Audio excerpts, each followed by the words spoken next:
Сәлем достар, қалайсыңдар? Бұл не нәрсе деп ойлайсыңдар? Видеоның соңына дейін қарасаңыздар, түсінетін боласыздар. Бізге осындай посылка салып жіберген болатын, соны күйеуім енем күтіп алуға кетіп қалған болатын. Содан баламыз екеуміз үйде қалған болатынбыз. Олардың әкелген заттары үлкен құйрық болды, қойдың құйрығы, соны күйеуім осылай турап берді, жұқалап. Одан кейін тағы да кішкене бір бөлігін майдалап осылай турап берді. Осылай ыдысқа салып, қуырдым ба, шыжғырдым ба, осылай салып қойдым.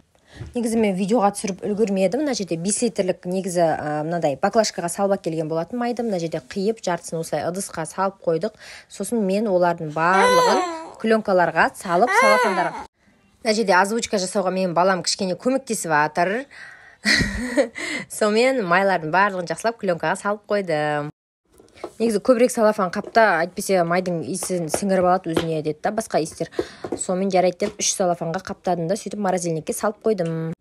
Содан соң бағанағы салып қойған майларым, жаңағы турап салып қойған құйрық май, осындай болып шыжғырылыпты.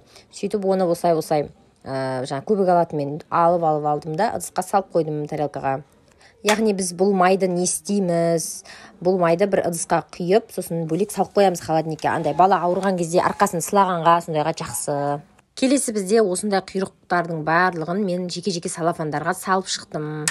Содан соң скотчымды, қайшымды, ручкамды, қағазымды қиып алып келдім да, осылай сыртына құйрық май деп барлығына жазып шықтым да, сырттарына скотчтап, жақсылап тұрып скотчтап, сосын барлығын морозильникке салып қойдым.